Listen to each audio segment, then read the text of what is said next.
Good day, dear students. I'm Hilal Rahimova, senior teacher of the Oregon State University, and I'm continuing talking about the American literature.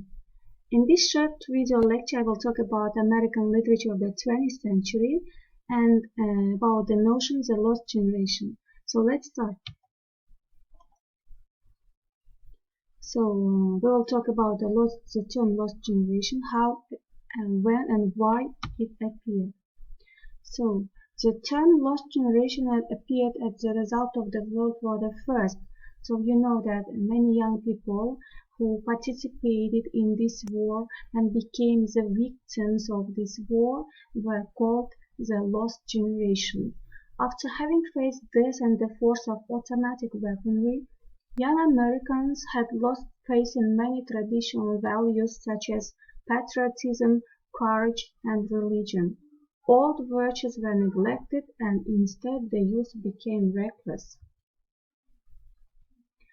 So the term lost generation coincides with the period in the American history corresponding to the 1920s, which was called the Roaring Twenties. So this period began after the World War I in 1918 and ended with the Wall Street crash, which happened in 1929. So the Roaring Twenties were characterized by the economical boom, the new and improved technology, the alcohol prohibition has failed, and such pre-war values as patriotism, courage, decency, family, and religion were abandoned, and major shifts were made towards modern values such as materialism. So now let's analyze how the term itself arose. So let's talk about the origin of the term lost generation. The term lost generation was popularized by Ernest Hemingway, the famous American writer, when he mentioned it within his novel The Sun Also Rises. Hemingway credited his mentor and patron, Gertrude Stein, for the phrase. However, it was revealed in Hemingway's A Movable Feast that the title actually held its origin from a garage owner who serviced Stein's car. The man claimed that it was easy to train young men, but considered those who were in their 20s and 30s, the ones who had been through World War I, to be a lost generation. When Stein told Hemingway of the story, she stated, "That is what you are. That is what you all are. All of you young people who served in the war, you are a lost generation." So what are the literary key characteristics of the lost generation? They are decadence and moral decay, gender roles, and idealizing.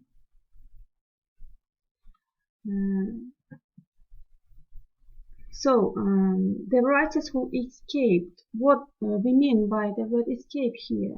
So during the 1920s, a large group of American artists and writers, including the lost generation, moved to Europe and especially to Paris. Why? So several lost generation writers were attracted to France and became expatriates. This is because Paris was considered one of the most exciting and sophisticated cities in the world during the 1920s. It also was known as the capital of the avant-garde. Paris was where many interesting artistic clichés would reside. Not only was Paris an immense source of inspiration, but its cultural scene was also very permissive. Because of these factors, Paris was the optimal location for authors to find inspiration and be able to freely write what they please without being censored.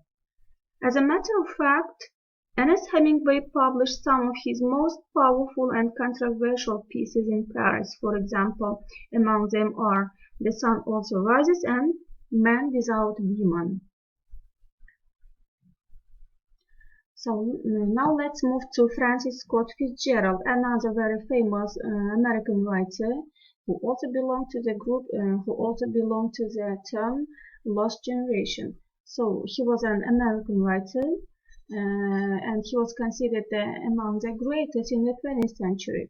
So he was born in 24th of September 1896 and died 21st of December 1840.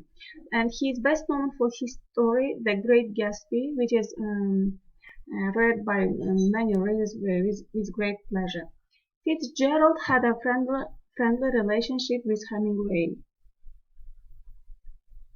So, who was Gertrude Stein? As we have mentioned previously, it was Gertrude Stein who firstly suggested the term, presented the term lost generation, and then this term was coined by Ernest Hemingway.